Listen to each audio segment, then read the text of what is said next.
اب آپ اس مبارک سلسلے کا 16واں حلقہ سماعت فرمائیں۔ کہا پہلا مسئلہ تو میرا حل ہو گیا، اب دوسرے مسئلے میں فکر مند تھا کہ دوسرا مسئلہ کیسے حل ہوگا کہ تیری بیٹی کا شوہر وہ بنے گا جو عثمان سے بہتر ہو۔ مجھے تو عثمان سے بہتر کوئی نظر نہیں آتا تھا۔ کہتے ہیں کہ خطبنی رسول اللہ، پھر اللہ کے نبی نے پیغام بھیج دیا تو میری بیٹی حضور کی بیوی بن گئی، تو حضور کی دوسری بات بھی پوری ہو گئی کہ تیری بیٹی کو وہ شوہر ملے گا جو عثمان سے افضل ہو۔ تو سیدنا عثمان اس لیے آپ کا لقب ہو گیا ذی النورین۔ بلکہ آپ دیکھیں کہ کتنی بڑی شان ہے کہ حضور صلی اللہ علیہ وسلم نے، میرے آقا نے، سرکار دو عالم نے، جب ام کلثوم بھی فوت ہو گئی تو حضور نے فرمایا کہ واللہ اگر میری 40 لڑکیاں بھی ہوتی نا تو میں ساری عثمان کو دیتا، لیکن اب میری لڑکی کوئی نہیں ہے، زوجوا عثمان، بھائی عثمان کی شادی کر دو، اب میری بیٹی تو ہے کوئی نہیں، اگر میری بیٹی ہوتی تو میں پھر بھی عثمان۔ تو سیدنا عثمان ذی النورین کو اس لیے لقب ملا ذی النورین، یعنی جس کے گھر میں 2 نور نظر ہیں انبیاء کی، 2 لخت جگر ہیں محمد رسول اللہ صلی اللہ علیہ وعلا آلہ واصحابہ وسلم تسلیما کثیرا کثیرا۔ اور اسی طرح یاد رکھیں کہ سیدنا عثمان وہ لوگ ہیں سابقین فی الاسلام، جن کو اللہ نے والسابقون الاولون، تو حضرت عثمان بھی ان لوگوں میں ہیں جن کا مقام سابقون میں ہے، اور حضرت عثمان اسلام لائے سیدنا صدیق کی دعوت پر، یعنی حضرت عثمان کو اسلام کی دعوت دینے والا ابو بکر ہے رضی اللہ تعالی عنہ، اور اس کے بعد آپ اسلام لے آئے۔ ابھی حضور صلی اللہ علیہ وسلم دار ارقم میں بھی نہیں گئے تھے، اس سے پہلے عثمان اسلام لے آئے، اور اسلام لانے کے بعد آپ کے چچا ہیں حکم بن العاص، ان کو جب پتہ لگا کہ عثمان مسلمان ہو گئے تو وہ آئے، انہوں نے کہا کہ اسلم تھا سبا ہوتا، اچھا تم نے بھی دین چھوڑ دیا باپ دادے کا، مسلمان ہو گئے؟ انہوں نے کہا نعم مسلمان ہو گیا۔ فَرَبَطَهُ، تو اس نے رسی کے ساتھ حضرت عثمان کو گھر میں باندھ دیا اور کہا کہ جب تک اسلام نہیں چھوڑو گے اسی طرح بندے رہو گے، نہ کھانا دوں گا نہ پانی دوں گا، اسی طرح مر جاؤ۔ اور حضرت عثمان رضی اللہ تعالی نے فرمایا کہ چچا کیوں آزمائش کرتے ہو؟ اللہ کی قسم اگر میری جان بھی نکل جائے وہ تو مجھے قبول ہے، لیکن اب میں اللہ کا دین نہیں چھوڑ سکتا۔ تو جب حکم ابن العاص نے آپ کی صلابت کو دیکھا کہ وہ تو بالکل پختہ ہیں، پکے ہیں، بالکل لچک آتی ہی نہیں، تو آخر وہ بھی گھبرا گئے اور انہوں نے حضرت عثمان رضی اللہ تعالی عنہ کو چھوڑ دیا۔ انہوں نے کہا کہ وہ تو اسلام چھوڑنے کے لیے تیار ہی نہیں۔ اب سیدنا عثمان غنی رضی اللہ تعالی عنہ تو یہ ذی النورین اور سبقت اسلام اور اختبار اسلام میں آپ کا ثبات اور ہجرت الی الحبشہ اور ہجرت المدینہ کا شرف جو ہے وہ بھی حضرت عثمان کو ملا۔ اور اسی طرح یاد رکھیں کہ حضرت عثمان وہ ہیں جو کثیر الحیا، یعنی آپ پہ حیا کا بڑا غلبہ، حتیٰ کہ سیدہ عائشہ فرماتی ہیں کہ ایک دن میرے گھر میں حضور صلی اللہ علیہ وسلم تشریف فرما ہے اور حضور بے تکلفی سے ایسے ٹیک لگا کے بیٹھے ہیں اور چادر مبارک آپ کی یعنی نصف پنڈلی سے بھی کچھ اوپر ہے، اپنے گھر میں بیٹھے ہیں بے تکلف۔ اب دروازے پہ اذن مانگا گیا، حضور صلی اللہ علیہ وسلم نے فرمایا کون؟ نے کہا جی ابو بکر ہے۔ آپ نے کہا ٹھیک ہے آج آنے دو۔ حضرت ابو بکر آ گئے، ان نے آگے سلام کیا تو حضور جیسے بیٹھے تھے اسی طرح لیٹے رہے، بے تکلفی سے جیسے لیٹے ہوئے تھے لیٹے۔ حضرت عمر رضی اللہ تعالیٰ عنہ آئے، حضور نے اجازت دے دی۔ کیوں؟ گھر کتنے ہوتے تھے؟ بی بی عائشہ کا گھر کیا خیال ہے آپ کا؟ محل تھا، 10 ہاتھ کا ایک حجرہ تھا اور 7 ہاتھ اس کا سامنے صحن تھا، اس کے بعد دروازہ تھا اور دروازے پہ لکڑی نہیں لگی ہوئی تھی، ٹاٹ پڑا ہوا، یعنی اندازہ کریں کہ یہ جو ہے حجرہ ہے سرکار دو جہاں صلی اللہ علیہ وسلم کا۔ اب حضرت عمر آئے رضی اللہ تعالی عنہ، جب تشریف لائے تو حضور اسی طرح بے تکلفی سے لیٹے رہے۔ سیدہ عائشہ صدیقہ فرماتی ہیں کہ اس کے بعد استاذن عثمان کہ حضرت عثمان غنی رضی اللہ تعالی عنہ نے اذن مانگا، تو اب تحیّا رسول اللہ صلی اللہ علیہ وسلم، حضور صلی اللہ علیہ وسلم جو ہے اٹھ کے بیٹھ گئے اور پنڈلی مبارک سے چادر بھی ٹھیک فرما لی اور سیدھے ہو کے بیٹھے، پھر اجازت دی عثمان۔ حضرت عثمان آئے، بیٹھے رہے، باتیں کی، چلے گئے۔ بی بی عائشہ فرماتی ہیں کہ میں حیران ہو گئی کہ میرے ابے کے لیے بھی حضور نے اتنا اہتمام نہیں کیا، ابو بکر کے لیے اہتمام نہیں کیا، عمر کے لیے اہتمام نہیں کیا، اور حضرت عثمان آئے تو اٹھ کے بیٹھ گئے۔ تو میں رہ نہ سکی اور میں نے حضور سے پوچھ لیا کہ یا رسول اللہ دخل ابی بکر، ابو بکر آیا تو آپ بیٹھے رہے، عمر آیا تو بیٹھے رہے۔ تو آپ نے فرمایا عائشہ انہ لیستحیی منہ الملائکہ، عثمان تو وہ ہے جس سے اللہ کے آسمان میں فرشتے بھی حیا کرتے، تو میں پھر عثمان سے کیسے حیا نہ کرتا؟ اور وہ اتنا کثیر الحیا ہے کہ اگر میں تکلف بے تکلفی بیٹھتا تو بیچارہ بیٹھ ہی نہ سکتا، اٹھ کے چلا جاتا، کیونکہ تباہ اللہ تبارک و تعالی نے نفیس بنائی ہوتی۔ حضور کے صحابہ کا تو خیر مقام ہی بہت بلند ہے۔ حضرت مرزا مظہر جان جانا رحمت اللہ علیہ ایک بزرگ گزرے ہیں، ان کی نفاست طبع کا بھی یہ عالم تھا کہ اگر مثلا کسی شاگرد نے مرید نے آپ نے پانی مانگا اور اس نے گلاس کو ایسے پکڑ لیا تو بس حضرت کو تکلیف شروع ہو جاتی، یا اس نے گلاس ٹیڑھا رکھ دیا، سیدھا نہیں رکھا تو بس حضرت کو اسی وقت سر درد ہو۔ اللہ کی قدرت ہے، اللہ کسی کی طباعت میں لطافت پیدا کرتے ہیں، نفاست پیدا کرتے ہیں۔ تو یہ تو طبائع ہیں جو اللہ نے پیدا فرمائے۔ ایک دفعہ ان کا ایک بڑا مشہور کتابوں میں تاریخ میں واقع ہے کہ آپ بیٹھے ہوئے تھے اور آپ کی آنکھیں مبارک جو تھی سرخ تھیں، تو کسی شاگرد نے پوچھا کہ آپ سحر تھا، آپ رات جاگتے رہے، خیریت تو ہے حضرت؟ آپ کی آنکھیں نیند نہیں آئی، سرخ ہو رہی ہیں۔ فرمایا بھائی کوئی آدمی یہاں ایک لحاف بنا کے دے گیا تھا ہدیہ، ایک لحاف اوڑھنے کے لیے ہدیہ دے گیا تھا، وہ اللہ کے بندے نے سلائی جو کی نا وہ ٹیڑھی تھی، اس کی وجہ سے بس سر میں درد ہو گیا اور نیند نہیں آئی۔ بھائی سیدھی سلائی کیوں نہیں کی؟ تباہ ہوتے۔ اللہ تبارک و تعالی نے جن لوگوں کو یعنی کوئی نفاست، لطافت، نزاکت دی ہوتی ہے ان کا انداز ہوتا۔ حضرت عثمان بھی اتنے کثیر الحیا تھے کہ حضور اٹھ کے بیٹھ گئے۔ اور اسی طرح حالانکہ حضور سب سے زیادہ حیا والے ہیں، بی بی فرماتی ہے کہ اشد حیاء من العذراء فی خطرہا، حضور تو اس کنواری بچی جو اپنے شادی والے دن اپنے اس میں حجلہ عروسی میں بیٹھی ہوئی ہوتی ہے شرمیلی، حضور تو اس سے بھی زیادہ شرم والے تھے۔ یہ اس زمانے کی بات ہے، آج کل تو خیر بیٹیاں کہاں، آج تو بیوٹی پارلر میں ہوتی ہیں، ان کو کیا ضرورت ہے شرمانے کی؟ وہ تو خود شوق سے مووی بناتی ہیں کہ پوز اچھا نہیں آیا ذرا پھر بناؤ، میں ذرا بن کے بیٹھتی ہوں۔ انا للہ و انا الیہ راجعون۔ اب تو سچی بات اگر دیکھا جائے تو اب تو بس لاشیں ہیں چلتی پھرتی زمین پر، ورنہ وہ مقام کہاں جو حضور صلی اللہ علیہ وسلم کی ازواج مطہرات کا ہے یا اصحاب رسول کا ہے۔ تو یہ مقام بھی سیدنا عثمان کو ملا، اور سیدنا عثمان ان لوگوں میں ہیں من العشرۃ المبشرۃ بالجنہ کہ ان 10 آدمیوں کو جن کو اللہ نے اپنے نبی سے جنت کے زبان سے جنت کی بشارت کی۔ ویسے تو صحابہ سب جنتی ہیں، یاد رکھو تمام اصحاب رسول جو ہیں وہ جنتی ہیں۔ اللہ نے قرآن میں وعدہ کر دیا کہ کلن وعد اللہ الحسنی، ہم سب کے لیے جنت، رضی اللہ عنہم ورضوا عنہ، جیسے اس آیت میں فرمایا والسابقون الاولون من المہاجرین والانصار والذین اتبعوہم بإحسان رضی اللہ عنہم ورضوا عنہ، اللہ راضی ہو گیا، سب کے لیے جنت ہے، لیکن یہ مزید شرف ہوتا ہے، مزید شان ہوتا ہے کہ جن کی جنت کی بشارت خود محمد مصطفیٰ فرمائے۔ حضور صلی اللہ علیہ وسلم مدینہ منورہ میں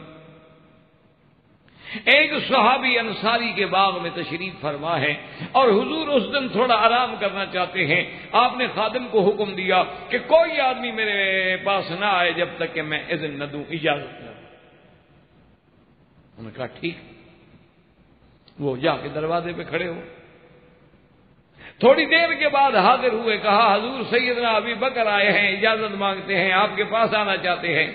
آپ نے فرمایا فاذن لہ فبشرہ بالجنت, جاؤ ابو بکر کے لیے دروازہ کھول دو, آنے بھی دو, اجازت بھی دے دو, اور بتلا دو کہ اللہ کے نبی فرماتے ہیں تو جنتی ہے, جنت کی خوشخبری دے. تھوڑی دیر گزری, فاستاذن عمر, حضرت عمر آئے, انہوں نے اذن مانگا. حضور نے فرمایا کہ اجازت بھی دے دو, بشرہ بالجنہ, ان کو بھی جنت کی خوشخبری دے دو. اور اس کے بعد تھوڑی دیر گزری, صحابی کہتی ہیں جا عثمان, حضرت عثمان غنی آئے. حضور نے فرمایا بشرہ بالجنت علی بلوى تصیبہ, میرے عثمان کو جنت کی خوشخبری دے دو, لیکن ایک امتحان پڑے گا ان پر, ایک مصیبت آئے. اور صحابہ محدثین نے عجیب واقعہ لکھا ہے حدیث مبارک میں. وہ کہتے ہیں جب حضور صلی اللہ علیہ وسلم انصاری کے باغ میں تھے تو آپ کنویں پہ بیٹھے تھے, اور کنویں پہ حضور ایسے بیٹھے تھے, آدمی کرسی پہ بیٹھتے ہیں نا ٹانگیں لٹکا کے, حضور کنویں کی مڈیر پہ بیٹھ گئے اور ٹانگیں مبارک کنویں کے اندر لٹکا لی. جگہ ٹھنڈی ہوتی ہے, نیچے پانی ہوتا ہے, اوپر ہوا ہوتی ہے, تو ایک ٹھنڈک کا ماحول ہوتا ہے. حضور ایسے بیٹھ گیا بے تکلفی سے. حضرت صدیق آئے تو ساتھ بیٹھ گئے اسی طرح کہ بھئی اب اگر میں بن کے بیٹھوں گا تو حضور کو بھی پھر بن کے بیٹھنا ہوگا نا میرے لیے. تو اسی طرح جلدی جلدی انہوں نے بھی ٹانگیں لٹکا دی تاکہ حضور کو تکلیف نہ کرنی پڑے. حضرت عمر آئے تو بائیں بیٹھ گئے. اب جب حضرت عثمان آئے تو ادھر جگہ بچی نہیں تھی, حضرت عثمان سامنے بیٹھے. کنواں تھا نا گول, تو اس کنارے پہ تو درمیان میں سرکار آ گئے, دائیں صدیق آ گئے, بائیں عمر آ گئے. اب یہ کنارہ تو جگہ ہی نہیں رہی, تو حضرت عثمان سامنے اسی طرح بیٹھے جیسے کہ حضور صلی اللہ علیہ وسلم بیٹھے تھے. تو اس پہ محدثین نے, علماء متاخرین نے لکھا ہے کہ قدرت کی طرف سے یہ اشارہ تھا کہ ابو بکر و عمر تو حضور کے ساتھ روضے میں ایسے ہوں گے, لیکن عثمان سامنے دفن ہوں. ان کو تو روضے میں قرب ملانا جیسے حیات میں ملا, اسی طرح روضہ مبارک میں بھی مل گیا. حضرت عثمان جنت البقیع میں دفن. تو سیدنا عثمان رضی اللہ تعالیٰ عنہ یاد رکھیں, یعنی من العشرۃ المبشرہ, ان 10 میں سے ہیں جن کو اللہ تبارک و تعالیٰ نے اپنے نبی کے زبان مبارک پہ جنت کی بشارت دے دی. اور یاد رکھیں ایک تو یہ بشارت ہے جیسے 10 کو بھی دی, حضرت عثمان کو بھی ملی, اور ایک اس کے علاوہ بشارت. مدینہ منورہ میں ایک کنواں تھا جس کا نام تھا بئر روما, اور آج کل اس کا نام ہے بئر الجنہ. یہ مسجد قبلتین کی طرف اگر جائیں تو شمال میں وہ کنواں واقع ہے. تو یہ کنواں جو ہے ایک یہودی کی ملکیت تھا, اور وہ پانی بیچا کرتا تھا. اور خدا کی قدرت یہ ہے کہ مدینہ منورہ میں اور کوئی ایسا کنواں نہیں تھا جس کا پانی ٹھنڈا بھی ہو میٹھا بھی ہو. اس بئر روما کا اس کا پانی بہت میٹھا بھی تھا, ٹھنڈا بھی تھا, اور بڑا اچھا پانی. اور وہ پانی ڈول کے حساب سے بیچتا تھا, اور اس زمانے میں غریب مسلمانوں کا خریدنا جو ہے بڑا مشکل. تو عام غریب مسلمان جو ہے وہ کھارا پانی جو بھی ہوتا بیچارے پی لیتے, اور جن کے پاس تھوڑے پیسے ہوتے تو بئر روما سے جا کے پینے کے لیے خرید لیتے. حضور صلی اللہ علیہ وسلم نے فرمایا, ایک دن آپ نے فرمایا کوئی ہے ایسا جس کو اللہ توفیق دے اور بئر روما جو ہے وہ خرید کر کے مسلمانوں کے لیے وقف کر دے تو اس کی جنت کا محمد مدنی ذمہ دار. حضرت عثمان کو پتہ لگا. حضرت عثمان اس یہودی کے پاس گئے, بھی کنواں بیچتے, وہ یہودی تھا, اس کو پتہ تھا یہ وقت سے فائدہ اٹھانے والی قوم ہے. یہودیت جو ہے, صہیونیت جو ہے, یہ بڑی تخریب کار, مکار, عیار, ملعون ترین قوم ہے. ابھی دیکھا نہیں کیسے وقت سے فائدہ اٹھایا ہے کہ پورے اسلام کے ساتھ کفر کی ٹکر کرا رہے ہیں. کیونکہ ہر وقت ان پہ لعنت پڑتی تھی کہ بچوں کو مار رہے ہیں, 10 سال کے بچوں کو شہید کر رہے ہیں, 4 سال کے بچوں کو شہید کر رہے ہیں, 11 سال کے بچیوں کو شہید کر رہے ہیں. وہ بیچارے پتھر مار رہے ہیں, ان پہ جناب وہ گولے برسا رہے ہیں, توپ خانے برسا رہے ہیں. ساری دنیا سے لعنتیں پڑ رہی تھیں. انہوں نے ایسا حرام کیا بھائی اب چلو ان سب کو لڑا دو, ہم تو آرام سے بیٹھے رہے نا. ہر جگہ جہاں بھی اسلام کے خلاف کوئی فتنہ ہوگا, چاہے وہ فتنہ عقیدے میں ہو, وہ فتنہ عمل میں ہو, سیاست میں ہو, اس کے پیچھے یہودی کا ہاتھ. تو وہ بڑا مکار تھا, اس کو پتہ لگ گیا کہ بھئی حضرت عثمان جو کنواں لینے آئے ہیں تو کوئی وجہ تو ہے, آج سے پہلے تو کبھی نہیں آئے. تو اس نے کہا کہ جی میں تو نہیں بیچنا چاہتا. انہوں نے کہا یار مہربانی کرو. انہوں نے کہا نہیں جی نہیں، یہ بہت مہنگا ہے، آپ نہیں لے سکتے ہیں. تو قیمت بڑھاتے بڑھاتے بڑھاتے اس زمانے میں 20,000 درہم اس نے مانگا.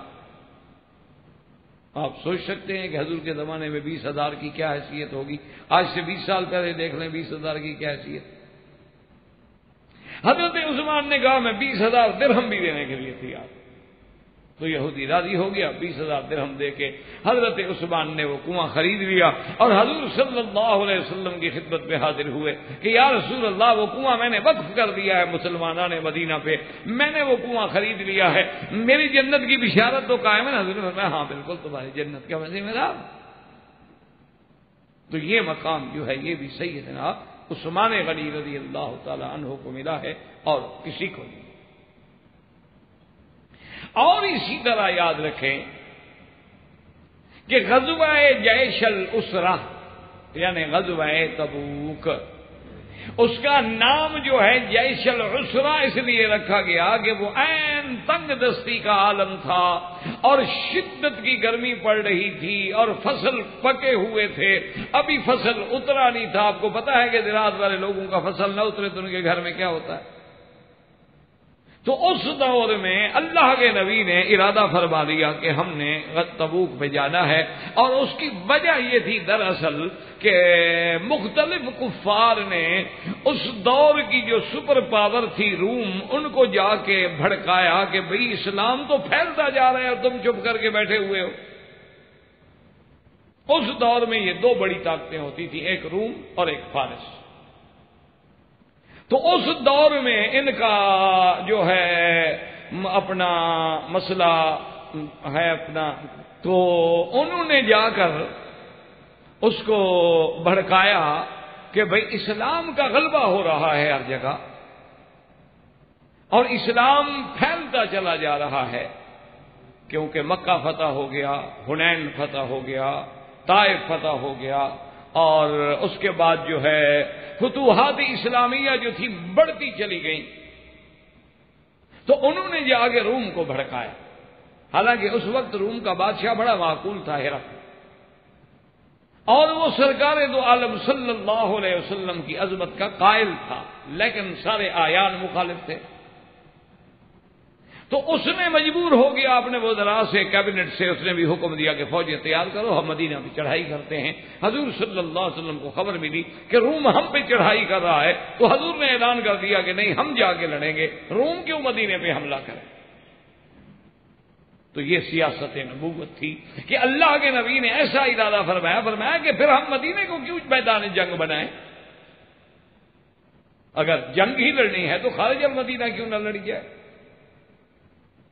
اور دوسری بات یہ ہے کہ ہم دشمن کو یہ کیوں موقع دیں کہ ہم کمزور ہیں، ہم دشمن کو یہ کیوں نہ واضح کریں کہ اللہ نے ہمیں طاقت دی ہے، تم کیا لڑنے آؤ گے، ہم تمہارے مقابلے پہ آ رہے ہیں.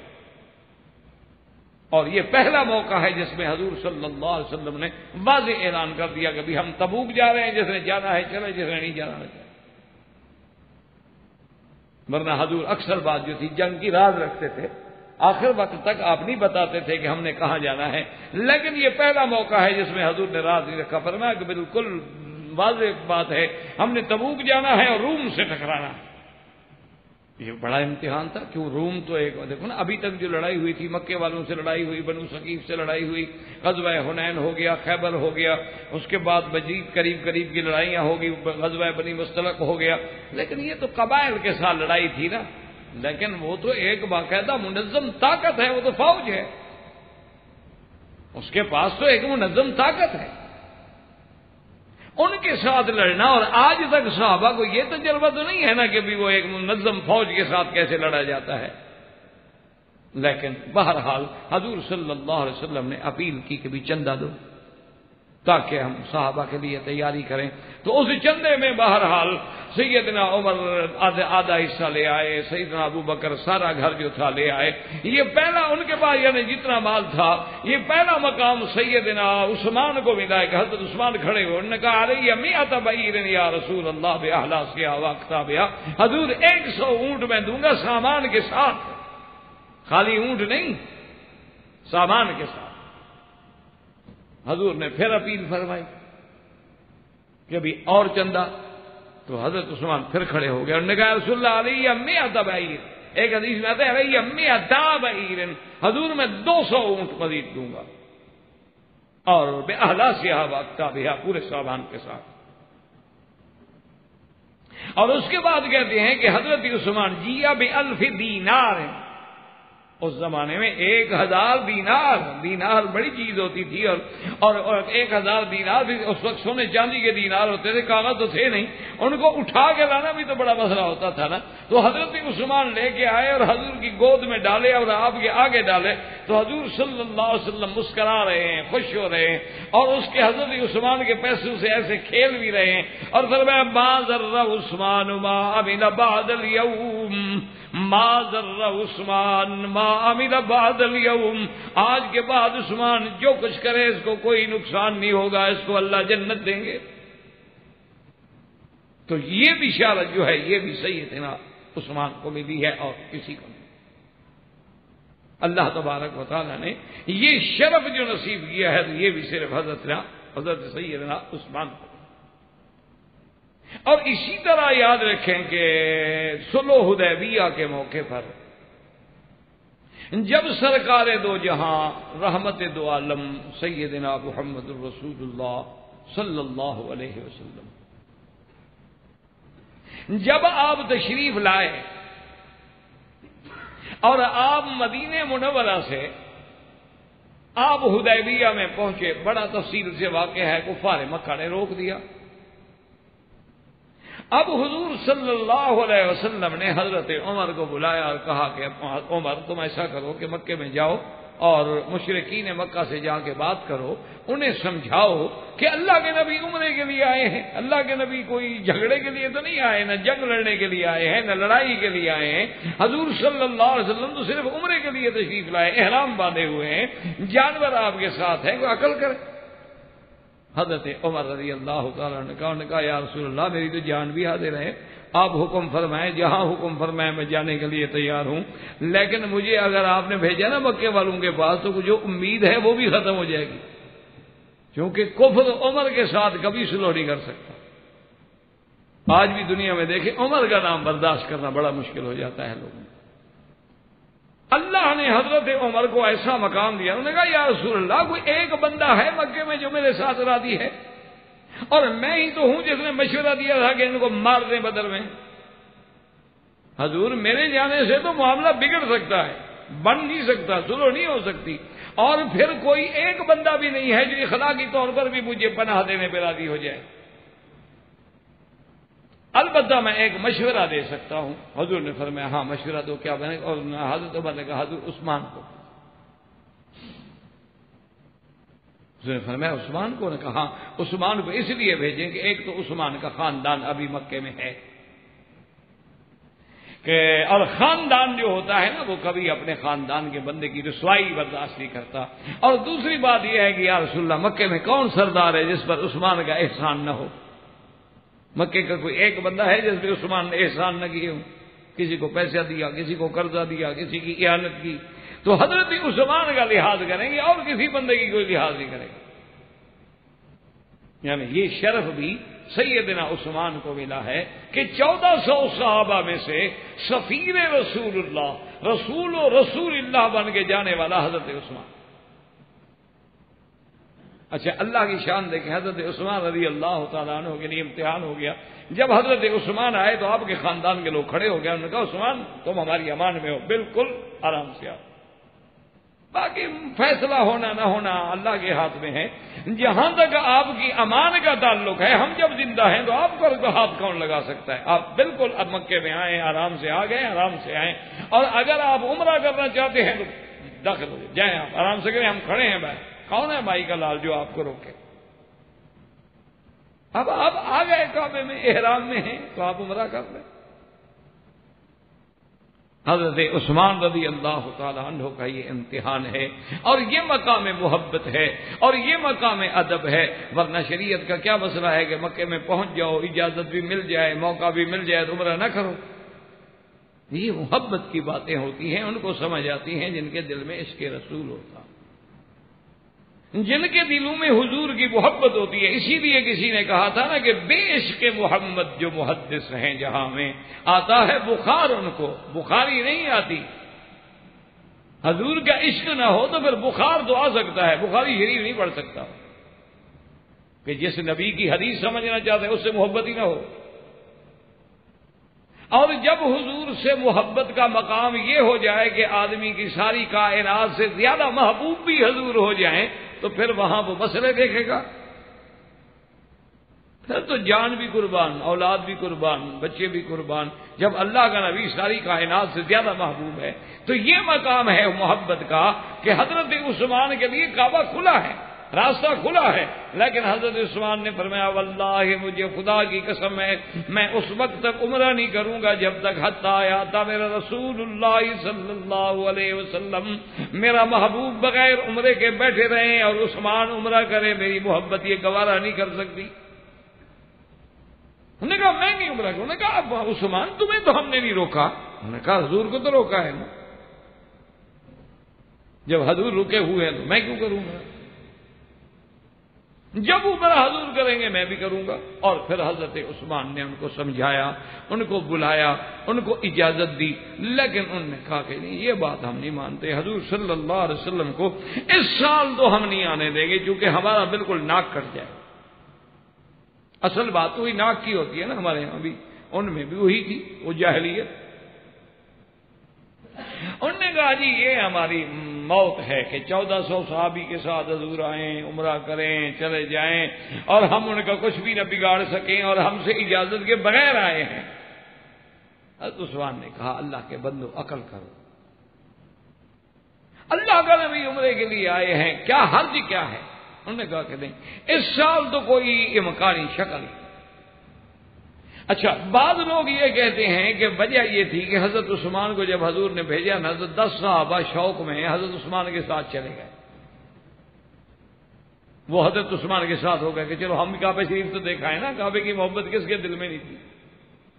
وہاں جب وہ آ گئے اب حضرت عثمان کی تو بات نہ بنی. انہوں نے کہا کہ چلو بھی ہم ذرا دوستوں کو ملائیں. جو مسلمان ضعیف تھے نا وہاں بیچارے قید میں تھے، پکڑے ہوئے تھے، باپ نے باندھا ہوا تھا، وہ تھے تو آپس میں ایک دوسرے کے ملنے والے، ان کے پاس گئے تو اب کافروں کو غصہ آ گیا. تو یہ بندے تو اسی لیے لے آئے تھے، یہاں اندر آ گئے وہ تخریب کاری کر رہے ہیں. تو یہ بات جو تھی بات بڑھتے بڑھتے حضور صلی اللہ علیہ وسلم تک بئی طریق پہنچ گئی کہ قتل عثمان، حضرت عثمان جو ہیں شہید کر دیے گئے ہیں. اور کافروں نے آپ کے سفیر کا بھی احترام نہیں کیا اور حضرت عثمان کو شہید کر دیا. حضور صلی اللہ علیہ وسلم کو جب یہ خبر پہنچی حضور صلی اللہ علیہ وسلم جلا. حضور صلی اللہ علیہ وسلم نے حکم دیا صحابہ کو کہ آؤ میرے ہاتھ پہ بیعت کرو. اب 2 لفظ ہیں، بعض صحابہ تو کہتے ہیں کہ بایعناہ علی الموت، ہم نے حضور کی بیعت کی اس بات پہ کہ یا رسول اللہ ہمیں موت آ جائے لیکن ہم عثمان کا بدلہ دیں گے، ہم عثمان کا قصاص چھوڑ کے چلے جائیں، کیسے ہو سکتا. اور اسی طرح بعض صحابہ رضوان اللہ علیہم اجمعین یہ فرماتے ہیں کہ بایعناہ علی ان لا یفروا، حضور نے فرمایا کہ میری ہاتھ پہ بیعت کرو اس حال میں کہ تم اس میدان سے اب نہیں ہٹو گے، میدان سے نہیں بھاگو گے. اور یہ وہ بیعت ہے جس کا ذکر اللہ نے قرآن میں کیا. لقد رضی اللہ عن المؤمنین اذ یبایعونک تحت الشجرۃ فعلم ما فی قلوبہم وانزل السکینۃ علیہم واصابہم فتحا قریبا. اللہ پاک نے فرمایا میرا مدنی مجھے قسم ہے، اللہ قسم کھا رہے ہیں، کم حرف تاکید کے لیے ہیں، تا اللہ تاکید راضی ہو گئے ان ایمان والوں سے جو اس درخت کے نیچے تیری بیعت کر رہے ہیں.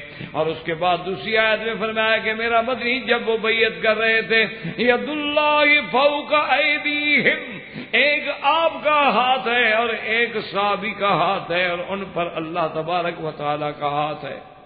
یہ وہ عظیم بیعت ہے جس کا نام بیعت الرضوان ہے، یعنی جس پر اللہ کی رضا کے فیصلے وحی میں اور قرآن میں نازل ہو گئے. اسی طرح یہ وہ بیعت مبارکہ ہے کہ 1400 صحابہ نے بیعت، اچھا بعض صحابہ جیسے حضرت سلمۃ بن الاکوع نے 2 دفعہ بیعت کی، یعنی وہ بیعت کر چکے تھے، حضور نے دیکھا بہت بہادر تھے، بڑے تیر انداز تھے، تو وہ سامنے آنے حضور نے کہا کہ سلمہ بیعت کرو، دیکھا حضور میں تو بیعت کر چکا ہوں، نے کہا تم پھر بیعت کرو، انہوں نے دوبارہ بیعت۔ یہ وہ تیر انداز صحابی ہے، اتنے تیر انداز تھے کہ جب یہ تیر مار رہے تھے ایک جنگ میں تو اللہ کے نبی خوش ہو کے فرما رہے تھے ارم فدا کا ابی و امی، مارو کافروں کو، میرا ماں باپ بھی تجھ پہ قربان۔ یہ وہ صحابی ہے، اس نے 2 دفعہ بیعت کی، اور جب ساری بیعت ہو گئی 1400 صحابی نے بیعت کر لی، ایک بندہ تھا جس نے بیعت نہیں کی، جد بن قیس، وہ منافق تھا، وہ بھاگ گیا۔ جب بیعت ہو رہی تھی وہ بھاگ گیا، صحابہ نے دیکھا کہ وہ نہیں ہے، جد بن قیس کے پیچھے آدمی دوڑا، بھی سب بیعت کر رہے ہیں تم رہ گئے، نے کہا میرا اونٹ گم ہو گیا ہے، میں اونٹ تلاش کر رہا ہوں، اصل میں وہ منافق تھا، اس نے بیعت ہے۔ اب جب سارے صحابہ نے بیعت کر لی تو حضور صلی اللہ علیہ وسلم نے فرمایا کہ میرے صحابہ، میرا دل گواہی دیتا ہے کہ میرا عثمان زندہ ہے، ابھی شہید نہیں ہوئے، تو اس لیے میں چاہتا ہوں کہ عثمان بھی اس بیعت سے محروم نہ ہو جائے، لہذا تم گواہ ہو جاؤ کہ ھذا یدی و ھذا ید عثمان، کہ یہ میرا ہاتھ ہے اور یہ میرے عثمان کا ہاتھ ہے، میں عثمان کی طرف سے خود بیعت کرتا ہوں۔ تو صحابہ کہتے ہیں خدا کی قسم یہ شرف عثمان کے سوا کسی کو، کہ اللہ کے نبی نے اپنے ہاتھ کو حضرت عثمان کا ہاتھ قرار دے دیا، یعنی اپنا ہاتھ ہے، حضور فرماتے ہیں یہ میرا ہے اور یہ عثمان کا ہے، اور پھر اللہ کا ہاتھ جو ہے اوپر ہے جیسے اس کی شان کو زیبا ہے، تو یہ فرماتے ہیں صحابہ کہ خدا کی قسم ہے ایسا مرتبہ اور ایسا مقام جو تھا اور کسی صحابی کو نہیں ملا، تو یہ عظمت جو ہے حضرت عثمان رضی اللہ تعالی عنہ کو ملی۔ اور اسی طرح ایک دفعہ نہیں بلکہ 2 دفعہ ایسے واقعات آئے ہیں احادیث مبارک میں کہ حضور صلی اللہ علیہ وسلم ایک دفعہ پہاڑ ثبیر پہ، یہ مکے میں ہے، آپ کھڑے ہیں اور آپ کے ساتھ حضرت ابو بکر ہیں، حضرت عمر ہیں، حضرت عثمان ہیں، اور پہاڑ میں زلزلے کی کیفیت آئی، پہاڑ ہلنے لگا، حضور نے فرمایا اثبت یا صبیر ما علیک الا نبی و صدیق و شہید۔ تو حضور صلی اللہ علیہ وسلم نے حضرت عثمان کی شہادت کی خبر بھی اپنی زندگی میں دی اور اپنے لسان مبارک میں دی۔ اور اسی طرح ایک حدیث میں آتا ہے کہ جبل احد پہ مدینہ منورہ میں حضور پاک ہیں، حضرت ابو بکر ہیں، حضرت عمر ہیں، حضرت عثمان ہیں، اور جبل احد میں ایسے حرکت اس طرح بھی آئی، حضور نے اپنے پاؤں سے مارا، فرمایا اثبت یا احد، جم جاؤ، کیوں حرکت کر رہے ہو، ما علیک الا نبی و صدیق و شہیدان، تیرے اوپر ایک نبی ہے، ایک صدیق ہے اور 2 شہید ہیں، حضرت عمر عثمان شہید۔ تو یہ بشارت جو ہے وہ بھی سیدنا عثمان رضی اللہ تعالی عنہ کو ملی ہے اور کسی کو۔ اسی لیے میرے عزیز یعنی آپ حیران ہوں گے کہ اب دیکھیں نا کہ فرق جو ہیں شیعہ حضرات وہ حضور کی بیٹیوں کا انکار کرتے ہیں، کہتے ہیں ایک بیٹی ہے، 4 بیٹیوں کا انکار کرتے ہیں۔ اصل وجہ کیا ہے کہ اگر بیٹیاں مانے تو پھر حضرت عثمان کو بھی تو داماد مانے نا، اور پھر حضرت عثمان کو بھی تو ذی النورین مانے، اس لیے وہ سرے سے بنات کا ہی انکار کر دیتے ہیں۔ جیسے کہ سید یہ ان کی عادت صرف ہمارے ساتھ نہیں بلکہ اپنے اہل بیت کے ساتھ بھی محبت کے باوجود یہ ہے کہ حضرت علی رضی اللہ تعالیٰ عنہ بی بی فاطمہ کا بھی انکار کرتے ہیں بیٹی کا، حضرت حسن حسین کا نام لیتی ہیں لیکن کبھی انہوں نے بتایا کہ بی بی فاطمہ کی بیٹی بھی تھی، اس کا نام نہیں لیں۔ بھائی اگر حضرت علی کی اولاد حسن حسین شان والے ہیں تو آپ کی بیٹیاں بھی شان والی ہیں، جو کہ بطن فاطمہ الزہرا ہے اور صلب علی ہے، لیکن اس کا انکار کیوں کرتے ہیں کہ اگر اس بیٹی کا اقرار کریں تو پھر حضرت عمر کو داماد ماننا پڑتا ہے، اس بیٹی کے ساتھ رشتہ ہوا حضرت عمر کا۔ حالانکہ اگر یہ غور کریں اگر ان کے ذرا سا بھی ان کے دل و دماغ میں اللہ کا فکر ہو، اللہ توفیق دے اور اللہ سب کو ہدایت دے کہ اب آپ دیکھیں کہ ایک دن حضرت علی رضی اللہ تعالیٰ عنہ فرماتے ہیں کہ میرے لیے ایک بہت بڑی پریشانی کا دور آ گیا کہ حضور راضی ہو گئے، حضور نے بی بی فاطمہ الزہرا کا نکاح میرے ساتھ کرنے پہ رضامندی کا اظہار کر دیا، تو اب میں کوشش کر رہا تھا بھی کچھ نہ کچھ تو جمع کروں نا، آخر شادی ہے اور حضور کی بیٹی ہے۔ فرماتے ہیں میں نے 2 اونٹنیاں رکھی ہوئی تھی، بڑا کھلا پلا کے موٹا کیا ہوا تھا، میں نے کہا ان اونٹنیوں پہ جاؤں گا، باہر نکل جاؤں گا، لکڑیاں لاؤں گا، مدینے میں بیچوں گا اور بس 1 مہینے میں انشاءاللہ کافی پیسے کما لوں گا۔ وہ کہتے ہیں میں اونٹنیاں بٹھا کے رسی ڈھونڈنے گھر گیا، واپس آیا تو دونوں اونٹنیاں ذبح ہو گئی، دونوں اونٹنیاں ذبح ہو گئی۔ سیدنا حمزہ رضی اللہ تعالیٰ عنہ نے ذبح کر دی اور ان کے کوہان کاٹ کے کباب بن رہے۔ حضرت علی نے دیکھا تو رونے میں لگ گئے، یہ کیا ہو گیا؟ اصل میں سیدنا حمزہ تھے نشے میں، اس زمانے میں شراب تو حرام ہوئی نہیں تھی، تو آپ شراب پی رہے تھے، آپ موڈ میں بیٹھے تھے اور آگے کوئی گانے والی نے کہہ دیا کہ سردار جو ہیں وہ اونٹوں کے کوہان کے کباب کھلاتے ہیں، انہوں نے کہا ذبح کرو، یہ اونٹیاں بیٹھی جو ہیں، بس نشے میں آ گئے۔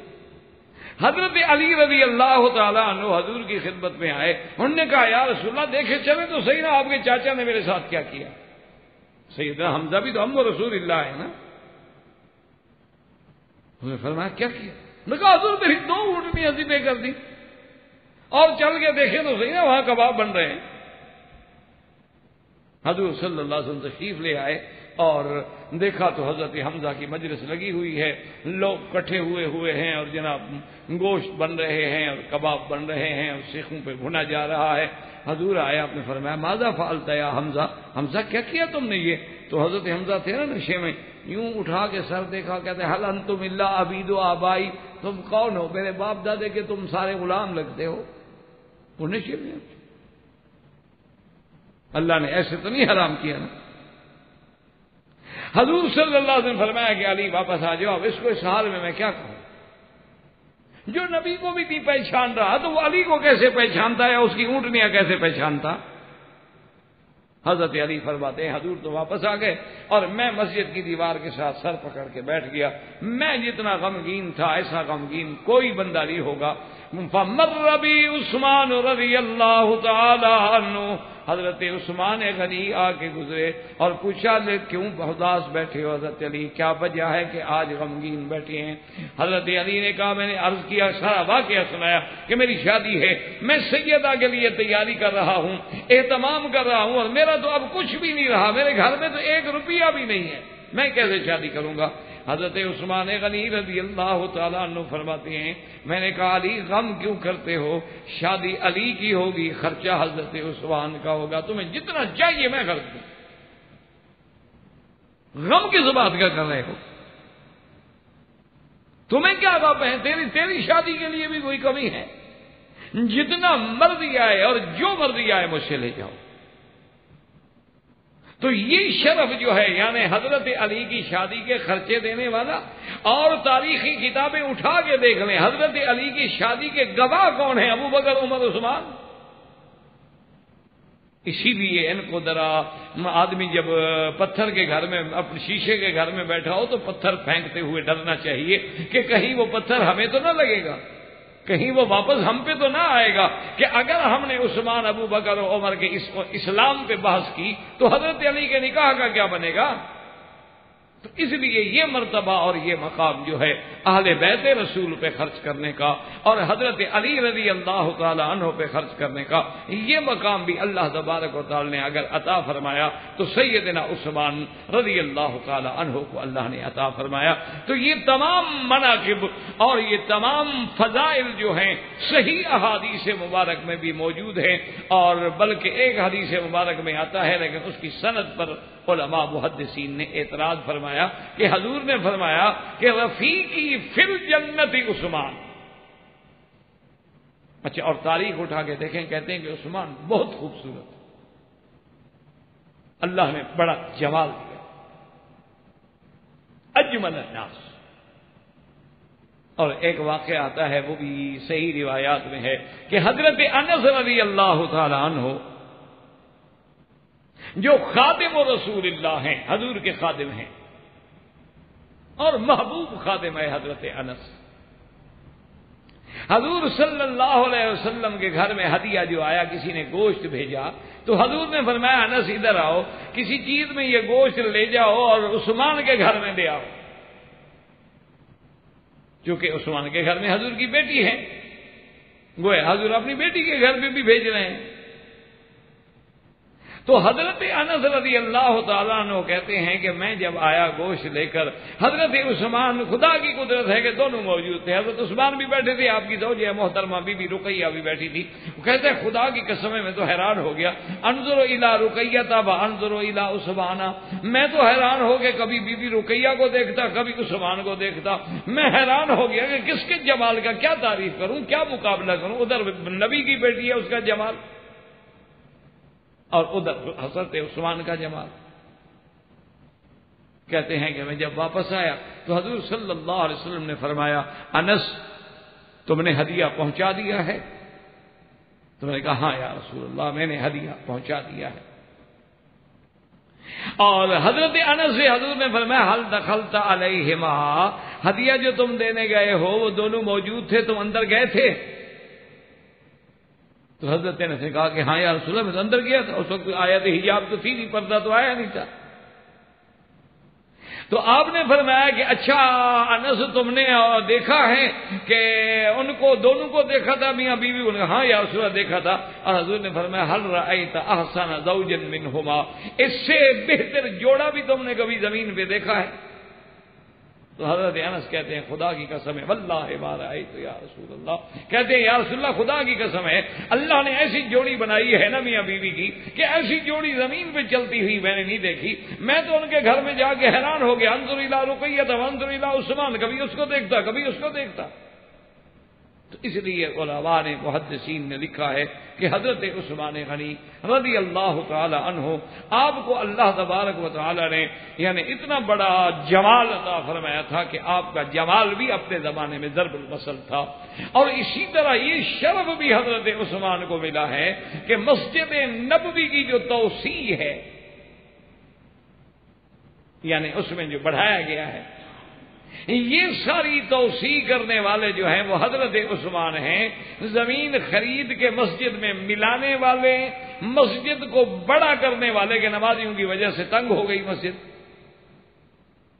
جو دور بڑھتا گیا، حضرت صدیق کا دور، پھر سیدنا عمر کا دور، پھر سیدنا عثمان کا دور، اور مدینہ منورہ ماشاءاللہ بھرتا گیا، تو اب مسجد رسول صلی اللہ علیہ وسلم مکتفی نہیں ہوتی تھی، پوری نہیں ہوتی تھی۔ تو یہ حضرت عمر، حضرت عثمان کو شرف ہے کہ آپ نے زمین خریدی اور خریدنے کے بعد پیسہ دینے کے بعد اس کو مسجد میں ملا دیا۔ اب آپ خود اندازہ کریں کہ جس نے حضور کی مسجد کو بڑھایا اور قیامت تک جو لوگ اس مسجد میں نماز پڑھیں گے ان کے ثواب کا حضرت عثمان حقدار۔ تو یہ سارا شرف جو ہے اللہ نے عثمان کو عطا فرمایا۔ وآخر دعوانا الحمدللہ رب العالمین۔ زندگی باقی تو بات باقی انشاءاللہ۔ برادران اسلام، واجب الاحترام بزرگوں، دوستوں اور بھائیوں، اللہ تبارک و تعالی کے فضل و کرم سے دروس بسلسلہ خلافت و خلفاء راشدین رضوان اللہ علیہم اجمعین میں ہم نے سیدنا عثمان رضی اللہ تعالی عنہ داماد نبی اور ثالث الخلفاء رضی اللہ تعالی عنہ ارضا کے بارے میں باب مناقب میں کچھ پڑھا۔ آج بھی اسی ضمن میں مناقب سیدنا عثمان رضی اللہ تعالی عنہ اور پھر وہ عظیم ابتلا یعنی شہادت مظلوم عثمان رضی اللہ تعالی عنہ کا ذکر ہوگا انشاءاللہ۔ سیدنا عثمان غنی رضی اللہ تعالی عنہ کی اولیات میں علماء نے لکھا ہے، یعنی اولیات کا معنی یہ ہوتا ہے کہ سب سے پہلے اس کام کی ابتدا کرنے والے جو ہیں وہ حضرت عثمان۔ سب سے متفق علیہ جو ان کی شان میں لکھا گیا ہے کہ اول من ہاجر مع اہلہ بعد لوط علیہ السلام، کہ حضرت لوط علیہ السلام کے بعد اپنے اہل کے ساتھ، اپنے بیوی کے ساتھ ان کو لے کے ہجرت کرنا جو ہے یہ سیدنا عثمان رضی اللہ تعالی عنہ کو نصیب ہوا۔ اب سیدنا لوط علیہ السلام کا زمانہ جو ہے وہ سیدنا ابراہیم خلیل علیہ السلام کے زمانے کے ساتھ،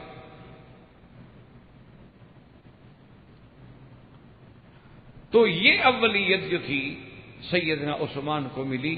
اور پھر آپ نے صرف ایک ہجرت نہیں بلکہ ہاجرہ ہجرتین،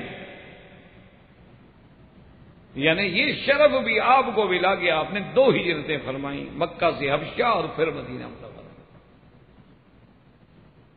اور اسی طرح علماء نے لکھا ہے کہ اول من خلق فی المساجد، کہ سب سے پہلے مسجدوں کے اندر خوشبو کا انتظام کرنا جو ہے، آپ تو یہاں چونکہ رہتے ہیں الحمدللہ، آپ جانتے ہیں عرب میں رواج ہے کہ عود ہوتا ہے اور مختلف خوشبوات ہوتی ہیں جن کو یہ انگاروں پہ رکھ کے لکڑی کو جلاتے ہیں، اس کا دھواں ماشاءاللہ پھیلتا ہے۔ تو اسی طرح سب سے پہلے مسجد نبوی میں خوشبو کا انتظام و اہتمام کرنے والے تمام خلفاء میں سے پہلے حضرت عثمان رضی اللہ تعالی۔ اور مسجد مقامی ایسا ہے، اور حضور کو بھی سب سے زیادہ خوشبو پسند ہے۔ اور پھر خوشبو کا اللہ کی قدرت ہے کہ نماز سے بھی ایک تعلق ہے کہ اس سے ذہنی تسکین ہوتی ہے، تو جب ذہن تسکین میں ہوگا تو عبادت میں حلاوت ہوگی۔ اگر آپ عبادت کر رہے ہیں اور ذہن پریشان ہے، تو یہ بھی سب سے پہلے سیدنا عثمان نے کیا، اور یہ اولیات عثمان میں شمار ہوتا ہے۔ اور اسی طرح علماء نے لکھا ہے کہ اول من سن الاذان فی الجمعۃ، کہ جمعہ کے دن نماز سے قبل الوقت اعلان کے لیے جب اذان کا اعلان جو ہے اس کی ابتدا بھی حضرت عثمان نے کی۔ اس کی وجہ یہ تھی کہ سرکار دو جہاں صلی اللہ علیہ وسلم کے زمانے میں مدینہ منورہ کے سکان محدود تھے، پھر سیدنا ابو بکر کے زمانے میں بڑھے، پھر سیدنا عمر کے زمانے میں بڑھے، اور سیدنا عثمان کے زمانے میں تو ماشاءاللہ مدینہ منورہ کی آبادی زیادہ ہو گئی۔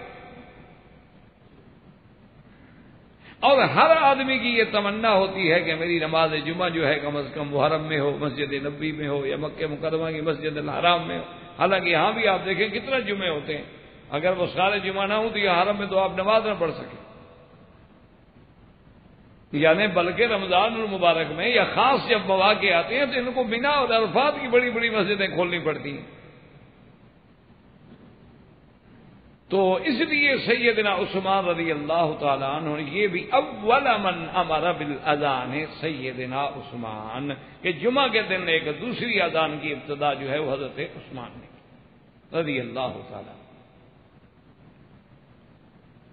اسی طرح اول من امر ببناء المحراب فی المسجد، سیدنا عثمان ہی ہیں جنہوں نے سب سے پہلے مسجد میں محراب بنانے کا حکم دیا، ورنہ پہلے مساجد میں محراب نہیں ہوتا تھا، سیدھی دیوار ہے، امام آگے کھڑا ہو گیا باقی پیچھے کھڑے ہو گئے۔ لیکن جب سیدنا امیر المومنین عمر بن الخطاب رضی اللہ تعالی عنہ پہ مسجد کے اندر قاتلانہ حملہ ہوا تو سیدنا عثمان نے حکم دیا کہ اب مساجد کے محراب بنائے گئے تاکہ امام تھوڑا الگ ہو، اگر کوئی حملہ آور سب میں ہے پتہ تو لگے کون آگے جا رہا ہے، کون ہٹ رہا ہے، کون نکل رہا ہے۔ اگر برابر کھڑے ہیں تو کسی کو کیا پتہ لگے۔ اور پھر یہ ہے کہ امام کی حفاظت بھی کی جا سکے گی کہ باقاعدہ ایک محراب ہے، کمرہ ہے گویا، اور اس طرف سے دروازہ رکھ دیا جائے تو امام کو پوری مسجد کی صفیں چیر کر بھی نہیں جانا پڑے گا، اینڈ جب ٹائم ہوا محراب سے دروازہ کھولا اندر آ گئے۔ تو یعنی امام کی حفاظت کے پیش نظر، جسے موجودہ دور میں آپ سیکورٹی پرابلم حل کرنے کے پیش نظر حضرت عثمان نے سب سے پہلے محراب مسجد کا حکم دیا، یہ شرف بھی حضرت عثمان کو ملا۔ اور یہ شرف بھی علماء نے لکھا ہے کہ حضرت عثمان کو ملا ہے کہ بھئی اذان جو ہے وہ تو بلند آواز سے کہی جائے تاکہ دور جائے، اذان کا مقصد یہ اعلام ہے. اور پہلے دور میں چونکہ مائکروفون نہیں تھے تو لوگ یہ کرتے تھے کہ مسجد کے میناروں پہ چڑھ جاتے تھے، کسی اونچی جگہ پہ چڑھ جاتے تھے، مسجد کی کسی کونے کی دیوار پہ چڑھ جاتے تھے اور بلند آواز سے کوشش کرتے تھے مؤذن تاکہ زیادہ سے زیادہ اللہ کے دین کی آواز بلند ہو. اب تو خیر وسائل ہو گئے، مائکروفون ہو گئے. اب تو ماشاءاللہ یعنی انگلینڈ کی بعض مساجد میں ایسا اچھا اہتمام دیکھا ہے ہم نے ماشاءاللہ کہ ہر مسجد جو ہے اس کا اپنا منی اسٹیشن ہے، ریڈیو اسٹیشن ہے، اور اس کے ریسیور ہر مسلمان کے گھر میں لگے ہوئے ہیں. تو ایک مسجد کے ساتھ 40 گھر ہے، 50 گھر ہے، 100 گھر ہے، اس سب کے گھر میں ریسیور ہے. جب اذان ہوگی، تقریر ہوگی، جلسہ ہوگا، عورتیں گھر بیٹھے سن رہی. یعنی اتنا اعلیٰ انتظام ہے کہ ابھی عورتوں کو مسجد بھی نہ آنا پڑے، پردے کا پریشانی بھی نہ ہو، اور پھر عورتوں کا آنا جانا بڑے مسائل ہوتے ہیں. اپنے گھر میں وہیں بیٹھ گئی. اچھا جس کے گھر میں ریسیور نہیں ہے وہ ساتھ والے گھر میں آ گئی، وہیں بیٹھ کے اس نے قرآن سنا، درس سنا، تقریر سنی، جمعہ کا خطبہ سنا، اذان سنی، ہر چیز اس کو. اچھا پھر یہ بھی ماشاءاللہ فائدہ ہو جاتا ہے کہ بجائے آپ نے گھڑی پر الارم لگانے کے وہ ریسیور لگایا ہوا ہے آپ نے گھر میں، بس اذان کے وقت آئے گا، اذان شروع ہو جائے گی، آپ اٹھ جائیں گے نیند سے. تو بہرحال لیکن حضرت عثمان کے زمانے میں تو یہ چیزیں نہیں تھیں، اس لیے آپ نے حکم دیا. لیکن ساتھ یہ سمجھتے جائیں کہ بعض اعداء اسلام جو ہیں وہ سمجھتے ہیں کہ یہ چیز تو حضرت عثمان نے ایجاد کر دی. لیکن یاد رکھیں کہ حضرت عثمان کا عمل جو ہے وہ بھی سنت رسول اللہ ہے کہ علیکم سنتی و سنت الخلفاء الراشدین. اور دوسری بات یہ ہے کہ سیدنا عثمان نے جو عمل کیا اور پھر کسی صحابی نے اعتراض نہیں کیا، ورنہ صحابہ حق بات پہ کیسے خاموش رہیں. تو جب صحابہ اس عمل کو قبول کر لیں تو گویا اجماع بھی ہو گیا. تو جب اجماع صحابہ ہو جائے تو بات ختم ہو گئی. تو اس لیے یہ ابتدا جو ہے وہ بھی سیدنا عثمان غنی رضی اللہ تعالی نے کی، اور یہ شرف جو ہے صرف سیدنا عثمان کو ملا ہے اور کسی کو نہیں. تو اسی طرح میں عرض کر رہا تھا کہ آذان بلند آواز سے اور تکبیر آہستہ یہ بھی حضرت عثمان نے آرڈر کیا. نے کہا بھی تکبیر میں تو لوگ آ چکے ہیں مسجد میں، اب اس کے لیے تو بہت زور کی ضرورت نہیں ہے. آذان کے لیے تو ٹھیک ہے، لیکن اب تکبیر کے لیے کیا ضرورت ہے؟ مقصد تو تکبیر کہنا ہے، اقامت کہنا ہے، اور جو قریب کھڑے ہیں وہ سن لیں گے، بھی اقامت ہو گئی. تو یہ ابتدا جو ہے اس کا حکم بھی سیدنا عثمان غنی رضی اللہ تعالی عنہ نے دیا، اور یہ بھی آپ کے اولیات سیدنا عمر میں شمار. اور اسی طرح دیکھیں جو سب سے بڑا احسان ہے نا سیدنا عثمان کا، اللہ تبارک و تعالی آپ پہ کروڑوں رحمتوں کے دروازے کھول دیں. میرے خیال میں دنیا میں کوئی شخص جو کلمہ پڑھتا ہے نبی صلی اللہ علیہ وسلم کا، اللہ کی الوہیت کا قائل ہے، محمد مدنی کی رسالت و نبوت کا قائل ہے، اور قرآن کو اللہ کی کتاب سمجھتا ہے نا، وہ قیامت تک حضرت عثمان کا دیر احسان ہے. اس کی وجہ یہ ہے کہ اگر عثمان قرآن جمع نہ کرتے آج قرآن ہمیں کہاں سے ملتا. تو یہ جمع قرآن جو ہے علی طریقۃ علی قراءۃ واحدۃ، یہ شرف جو ہے حضرت عثمان کو ملا کہ ابتدا کام کی تو سیدنا ابو بکر رضی اللہ تعالی عنہ کے زمانے سے شروع ہو گئی، لیکن انتہا جب ہوئی ہے تو وہ سیدنا عثمان کا زمانہ ہے. اور پھر سیدنا عثمان نے پوری امت کو ایک قرات میں جمع کر دیا، ورنہ قرات تو 7 ہے، تاکہ اختلاف نہ رہے اور ساری دنیا جو ہے مصحف عثمانی. اسی لیے آج تک اس مصحف کو مصحف عثمانی کہا جاتا ہے، اور خط مصحف عثمانی دیکھا جائے گا اور اس کی جو ترتیب ہے اور ایک قرات پہ ہے. یہ شرف جو ہے سیدنا عثمان کو ملا ہے کہ پوری دنیا میں پھر حضرت عثمان کے یہ نسخے بھیجے گئے رضی اللہ تعالی عنہ. یہ مقام بھی سیدنا عثمان کو ملا. اور اسی طرح یاد رکھیں کہ سیدنا عثمان کو یہ شرف ملا ہے کہ آپ کے زمانہ خلافت میں، کیونکہ آپ کی خلافت مبارک جو ہے وہ 12 سال ہے، 12 سال آپ خلیفہ رہے. اور خلافت بھی ایسی شان کی تھی کہ حضرت عمر تو شورا بنا گئے نا. حضرت عبد الرحمن ابن عوف کہتے ہیں کہ سب نے اب میری ذمہ داری ڈال دی، سب نے میرے اوپر بوجھ ڈال دیا کہ تم معلومات کرو لوگ کیا چاہتے ہیں. تو اس دور میں دیکھیں کہ حضرت عبد الرحمن ابن عوف کو بھی اللہ نے کتنی عقل دی تھی، کتنی فہم دی تھی، کتنی سوچ دی تھی کہ بتائیں انہوں نے کیسے لوگوں سے رائے لی. انہوں نے حضرت طلحہ سے رائے لی. یہ عشرہ مبشرہ تھے نا، یہ لوگ جن کو جنت کی بشارت مل چکی تھی. انہوں نے کہا طلحہ سے کہ یا طلحہ ایک بات میں پوچھتا ہوں، اگر تمہیں خلیفہ نہ بنایا جائے تو تم اپنے بعد کس کو بہتر سمجھتے ہو؟ ایک تو ہر آدمی چاہتا ہے میں بن جاؤں، فطری بات ہے، لیکن اگر ہم تمہیں نہ بنائے تو کس کو بہتر سمجھتے؟ پھر عثمان. اچھا حضرت علی سے کیسے رائے لی عبد الرحمن نے کہا کہ یا علی دیکھو یہ بتاؤ کہ اگر خلافت آپ کو نہ دی جائے تو آپ کس کو بہتر سمجھتے ہو؟ کہا عثمان. اس طرح حضرت طلحہ سے، حضرت زبیر سے، حضرت علی سے اور سارے صحابہ سے، حتیٰ کہ ایک دفعہ ایک صحابی نے پوچھا بھی کہ عبد الرحمن بن عوف آپ نے اتنی جلدی حضرت عثمان کے حق میں کیسے فیصلہ کر دیا؟ انہوں نے کہا خدا کے بندے کیا پوچھتے ہو، میں نے تو کوئی اہل بدر کا صحابی بدری نہیں چھوڑا، میں نے تو کوئی عشرہ مبشرہ کا بزرگ نہیں چھوڑا، میں نے تو کوئی فقہاء صحابہ میں فقیہ نہیں چھوڑا، میں نے تو علماء صحابہ میں کوئی عالم نہیں چھوڑا، اللہ کے اس کے گھر میں جا کے دروازہ کھٹکھٹایا ہے. بلاکن یا ابا المسلمون الا عثمان، سب نے کہا ہمیں عثمان چاہیے تو میں کیا کروں؟ اس لیے اللہ تبارک و تعالیٰ نے یعنی آپ کی خلافت کا یہ عالم ہے. اور حضرت عثمان کی خلافت ہی میں رائی فتح ہوا. حضرت عثمان کی خلافت میں بعض حصون بڑے بڑے قلعے جو تھے روم کے فتح ہوئے. حضرت عثمان ہی کے زمانے میں استخر فتح ہوا. حضرت عثمان کے زمانے میں ہی قبرص فتح ہوا.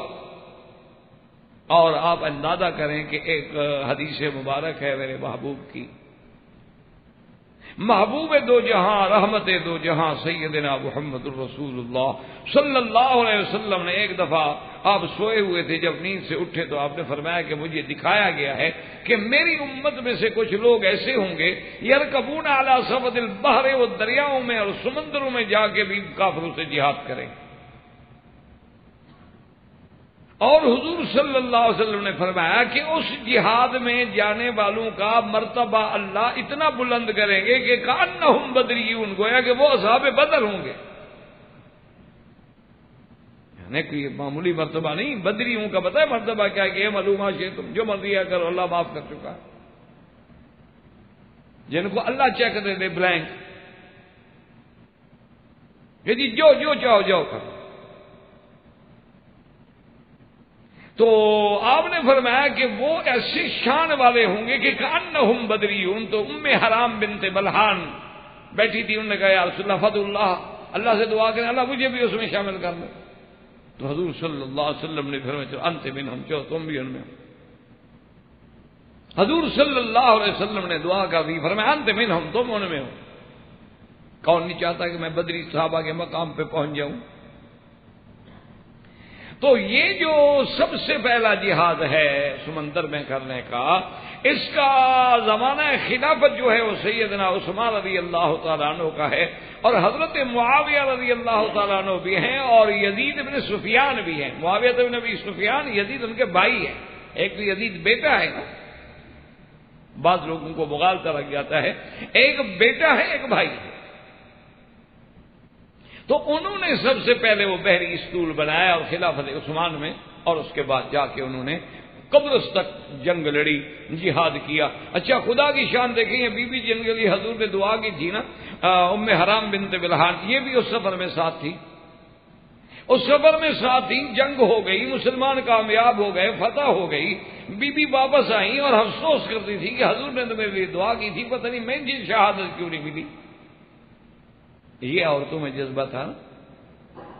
آج ہمارے جذبے کا حال بھی ہر کسی کے سامنے ہے ماشاءاللہ. بی بی صاحبہ پریشان ہیں، خدا کی قدرت دیکھو کہ واپس آ رہی ہیں، کشتی سے اترتے ہوئے جو گری شہید ہو گئی، وہی موت آ گئی. اللہ کے نبی کی دعا جو تھی وہ پوری ہو گئی. تو یہ بھی خلافت عثمان رضی اللہ تعالی عنہ کے دور میں ہے.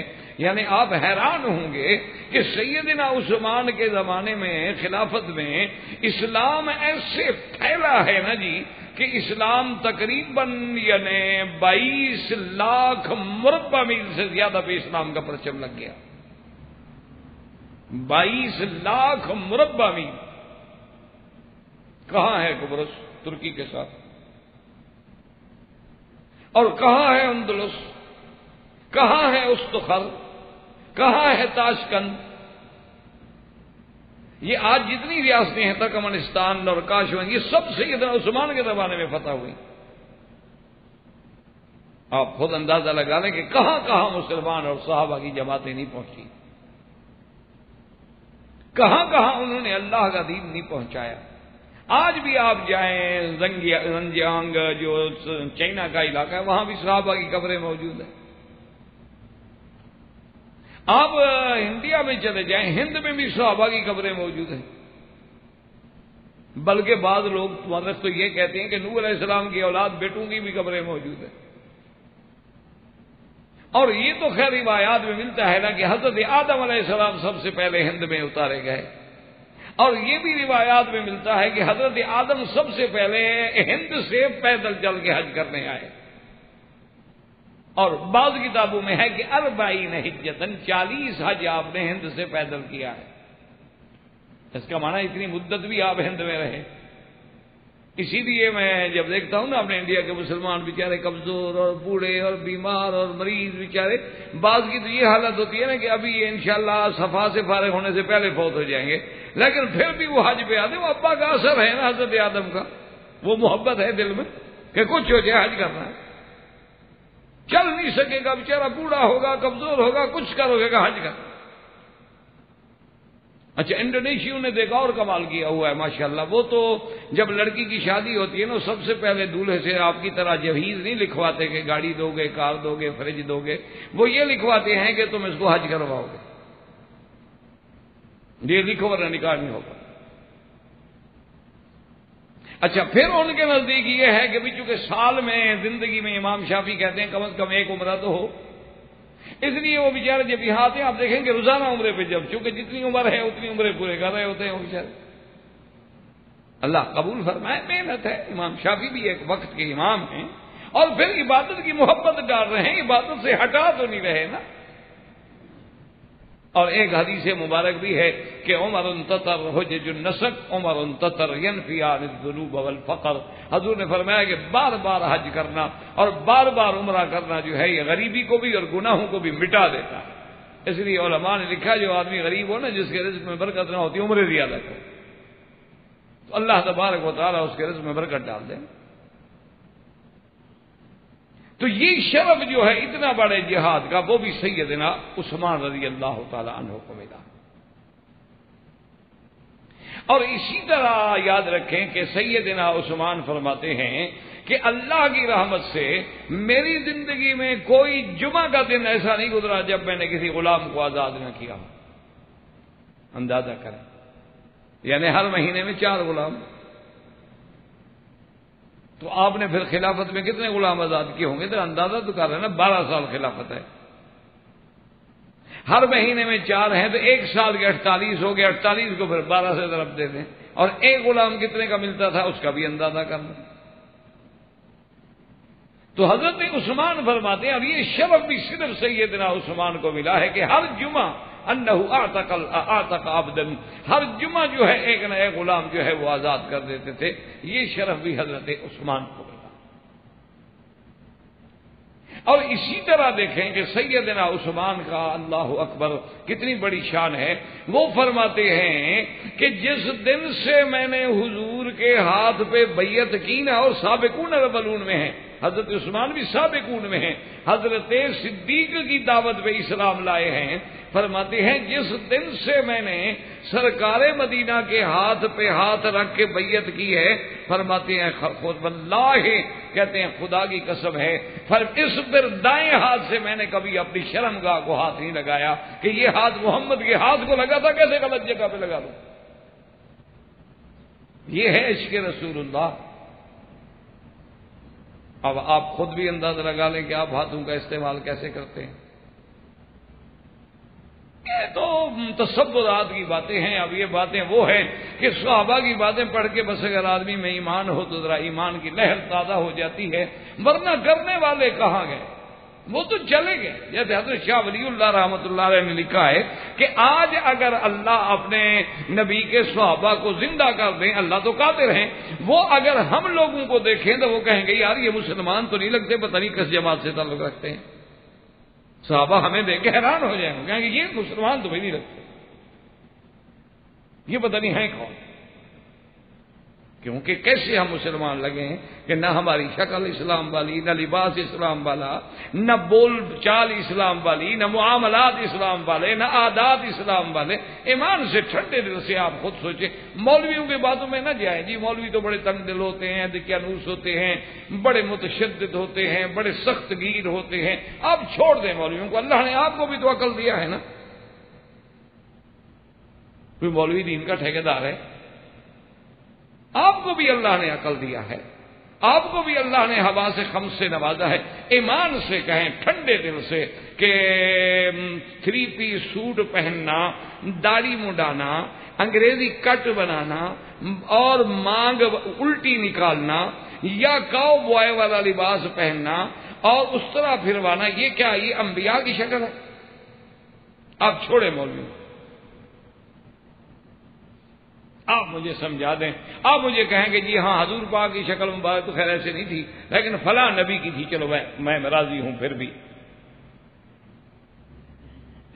ٹھنڈے دل سے کسی پیغمبر نے 1,24,000 نبی میں سے کسی پیغمبر نے پینٹ پہنی ہے اور وہ بھی جین کی ٹیڈی؟ مولوی کو تو چھوڑیں، مولوی تو بڑے تنگ نظر ہیں. آخر خدا نے آپ کو نہیں عقل دیا؟ کسی پیغمبر کا لہجہ، لباس، شکل، اور اسی طرح کسی پیغمبر نے ٹیبل پہ بیٹھ کے کھانا کھایا ہے، کرسی پہ متکئن ٹیک لگا کے. آج کل تو ماشاءاللہ فیشن جو ترقی کرتا جا رہا ہے نا، آج کل جو کھانے کے لیے کرسیاں ہیں وہ بھی اونچی کر دی گئی ہیں، تاکہ جیسے وہ شراب کھانے میں پب میں ہوتی ہے نا کہ اونچی کرسی پہ بیٹھ کے پیگ لیتے ہیں.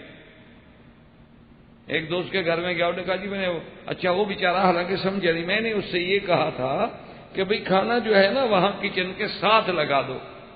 اس غریب نے سمجھا کہ مکی صاحب کا شوق ہے کہ کچن میں لگا دیں، وہ ٹیبل وہیں لگا ہوا تھا. میں جب آیا تو کھانا میز پہ اور جناب کرسیاں سرسیاں گول سی اونچی. میں نے کہا جناب سیڑھی لے آئے، میں یہ سب نہیں چڑھ سکتا، مجھے تو گھٹنے میں ویسے تکلیف ہوتی ہے. ایک سیڑھی لے آئے، پہلے کرسی کے ساتھ لگائیں، پھر اس کے ساتھ میں اوپر چڑھوں، پھر اتارنے کے لیے پھر بھی لانی پڑے گی سیڑھی آپ کو. نے کہا جی آپ نے تو کہا، انہوں نے کہا بے وقوف آدمی. میں نے کہا تھا کچن کے ساتھ لگا دو کہ گرم کرنے میں اور بچیوں کو اٹھا کے رکھنے میں تکلیف نہیں ہوگی. کہ تم دوسری منزل پہ کھانا لگا رہے ہو، کھانا نیچے پک رہا ہے تو ان پر کوئی گناہ تو نہیں ہے. میرا کہنے کا مقصد یہ تھا کہ تمہارے کچن کے ساتھ بڑا حال ہے، وہاں کھانا لگوا دو تاکہ رکھنے میں آسانی ہو جائے. بچے وہاں رکھ دیں گے، وہ چلے جائیں گے، ہم جا کے کھا لیں گے. تو پھر اس کو سمجھ آئی تو پھر بیچارے نے خیر نیچے لگایا. تو میرے کہنے کا مقصد یہ ہے کہ آپ ٹھنڈے دل سے کبھی اپنے گھر میں بیٹھ کے غور کریں کہ بھئی جو آج ہمارا لباس ہے، ہمارا شکل ہے، ہماری صورت ہے، ہمارے گھروں میں یہ ڈرائنگ روم اور بیڈ روم اور ڈائننگ روم اور ہمارے گھروں میں جناب یہ کٹلری اور ہمارے یہ کچن اور ہمارے گھروں کے اندر یہ سب کچھ جو ہو رہا ہے کس نبی کی سنت ہے؟ ٹھنڈے دل سے غور کر لیں گھر میں جا کے. مولویوں کو چھوڑیں، مولوی صاحبان کا کیا، وہ تو بے وقوف لوگ ہیں. لوگ آگے دیکھیں چاند پہ جا رہے ہیں، وہ تمہیں 1400 سال پیچھے لے جانا چاہتے ہیں کہ مکے مدینے کی بات مانو. مولوی تو خیر ہیں بیچارے، کم عقل ہیں، کیونکہ کریں کیا، ان بیچاروں نے نہ یونیورسٹیوں میں پڑھا ہے نہ ان کو جدید معلومات ہیں. وہ تو آج تک اسی داڑھی پہ اڑے ہوئے ہیں. آج بھی کہتے ہیں کہ عورت پردہ کرے، آج بھی کہتے ہیں جی پگڑی باندھو، آج بھی کہتے ہیں جی لکڑی کا مسواک زیادہ فائدہ دیتا ہے ربڑ کے برش سے. تو ہم تو خیر ہیں پرانے لوگ، ہمارا تو اس لیے آپ ذرا نئے لوگ ہیں، تاریخ پر بھی آپ کی نظر ہے ماشاءاللہ، انسائکلوپیڈیا بھی آپ کے سامنے. اب تو پھر انٹرنیٹ ہے، 1 سیکنڈ میں آپ انگلی باہر کے پوچھ لیں کہ جی یہ پینٹ پہننا، 3 پیس سوٹ پہننا، گلے میں ٹائی لگانا، یہ کس نبی کی سنت ہے؟ فوراً آپ کو جواب مل جائے گا. تو کم از کم میرے بھائی ٹھنڈے دل مولویوں کو چھوڑ دیں آپ.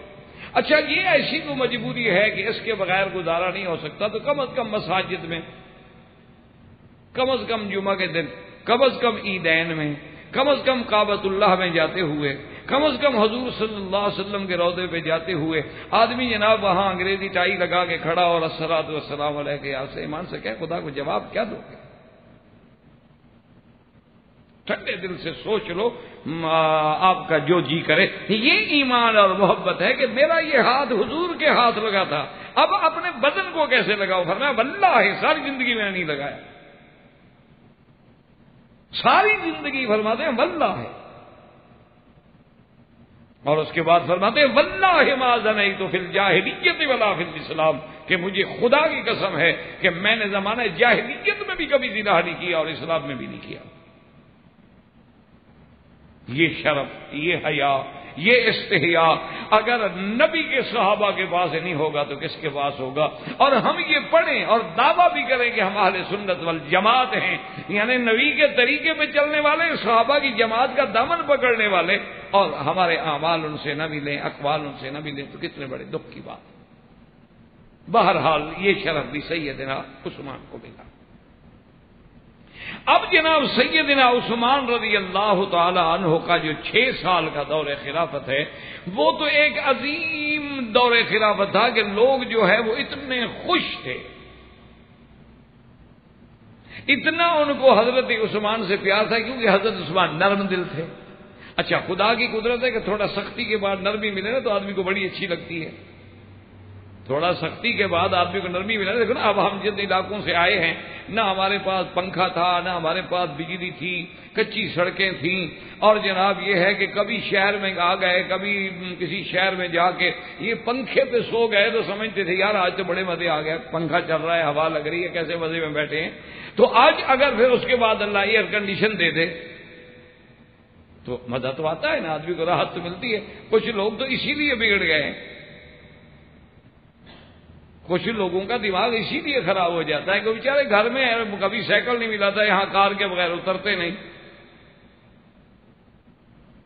تو بہرحال یہ ہے کہ حضرت عمر کا دور جو ہے وہ ذرا سختی کا دور تھا کہ حضرت عمر تو نرمی کرتے نہیں تھے، ذرا غلطی ہوئے تو پھر کوڑے سے ٹھیک کرتے تھے نا. حضرت عثمان نرم دل تھے، سب سے نرمی، سب سے پیار، لوگ بڑے خوش. اور فتوحات پہ فتوحات ہو رہی ہیں، اسلام پھیلتا چلا جا رہا ہے. یعنی آپ اندازہ کریں کہ حضرت عثمان کے دور میں یہ وقت آ گیا تھا کہ بعض صحابہ وہاں سے مال غنیمت، مال زکات جمع کر کے حضرت عثمان کو عامل خط لکھتے تھے، حضرت اس علاقے میں تو کوئی مستحق ہے نہیں کہ ہم زکات کس کو دیں، لہذا مدینے بھیج دیں، آپ غریب تلاش کریں. اللہ نے اتنا دے دیا. لیکن آپ کے آخری 6 سالوں میں کچھ حالات ایسے پیدا ہو گئے کہ کچھ لوگ ایسے تھے جو بنو امیہ سے تعلق رکھتے تھے اور دور اور قریب کی حضرت عثمان سے رشتہ داری بنتی.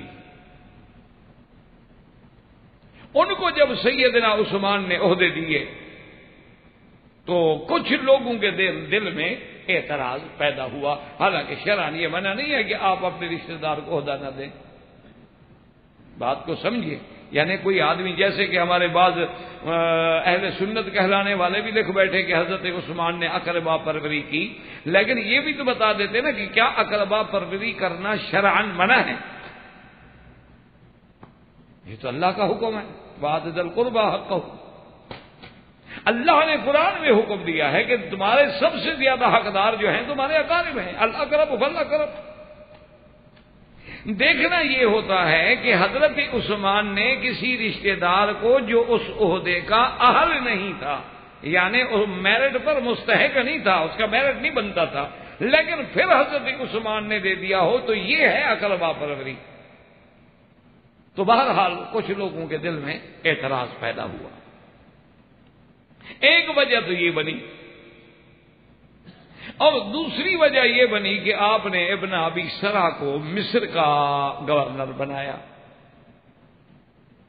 اس نے مصر میں کچھ اتنی زیادہ سختی کی اور شدت کی، حالانکہ اس کے بڑے خدمات ہیں، بڑے فتوحات ہیں، لیکن ابن ابی سرا نے کچھ اتنی شدت کی کہ مصر کے ایک وفد نے حضرت عثمان رضی اللہ تعالی عنہ کو اس کی شکایت کی کہ آپ کا گورنر جو ہے اس نے تو ہمیں تنگ کر دیا.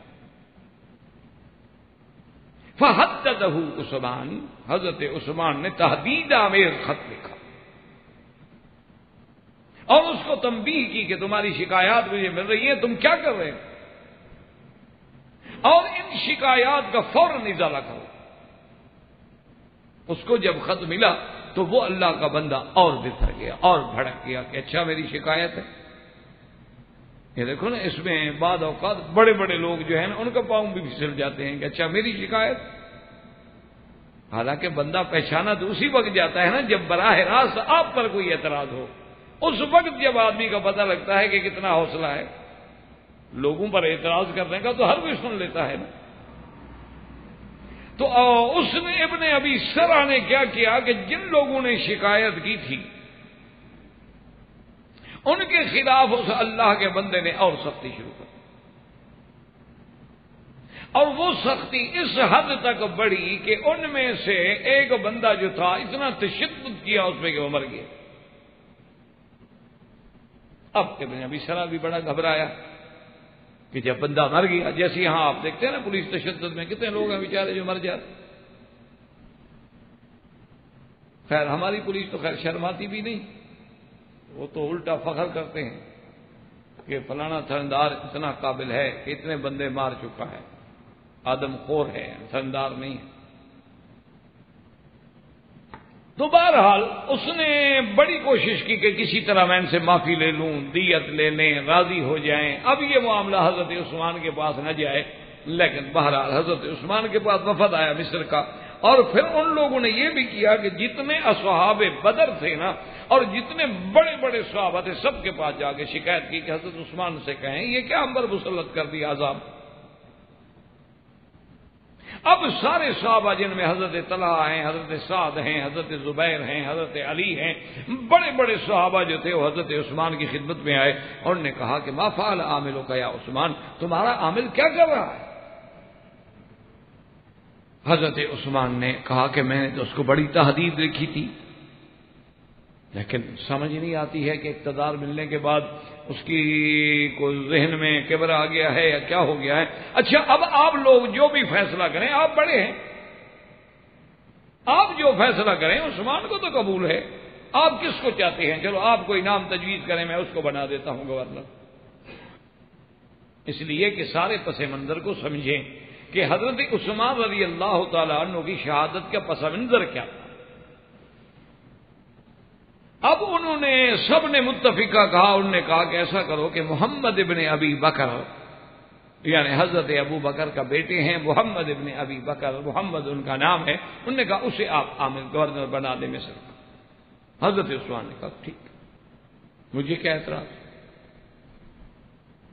محمد ابن ابی بکر کو حضرت عثمان نے پروانہ لکھ کے دے دیا اور والی مصر کے نام کی جب یہ آپ کے پاس آئے تو ان کو احترام کریں اور پورا پروٹوکول دیں، اور اس کے بعد تم اپنا عہدہ چھوڑ دو اور تمام چارج ان کو سنبھال دو، اور اس کے بعد یہ ہے کہ عزت و احترام کے ساتھ تم فوراً مدینے واپس آ جاؤ. آپ کو یہ خط دیا، ختم لگائی، مہر مبارک لگائی اور اس کے بعد دستخط فرمائے، اور وہ امر لے کر حضرت محمد ابن ابی بکر رضی اللہ تعالی عنہ نے یہ کیا. ان نے صحابہ، بڑے بڑے صحابہ بدرین سے بھی اور مہاجرین سے بھی، انصار سے بھی کہا کہ بھی ایسا کرو کہ تم میرے ساتھ جاؤ، میں اکیلا نہیں جاؤں. انہوں نے کہا کیوں؟ انہوں نے کہا پہلی بات تو یہ ہے کہ کیا اس کے خلاف جو شکایتیں آ رہی ہیں اللہ جانے وہ حقیقت بھی ہیں کہ نہیں. اگر وہ شکایات ہی غلط ہوں تو ہم اس کو معذور کر دیں، پھر تو ہم نے ناجائز کرایا نا کہ ایک آدمی کے خلاف رپورٹ ہی غلط ہے، لیکن ہم نے اس کو عہدے سے نکلوا دیا. اور اگر شکایات صحیح ہیں تو آپ لوگ ساتھ ہوں گے، کوئی حل نکالیں گے تاکہ اس کو بھی کسی طرح معافی مل جائے، اور پھر میں وہاں مجھے سیٹ کر کے بٹھا کے پھر آپ لوگ واپس آ جائیں. اب چونکہ ابو بکر کا بیٹا ہے کون انکار کرے. انہوں نے کہا کہ ٹھیک ہم چلتے. احباب کرام، اس کے بعد اب آپ اس مبارک سلسلے کی CD نمبر 17 سماعت فرمائیں.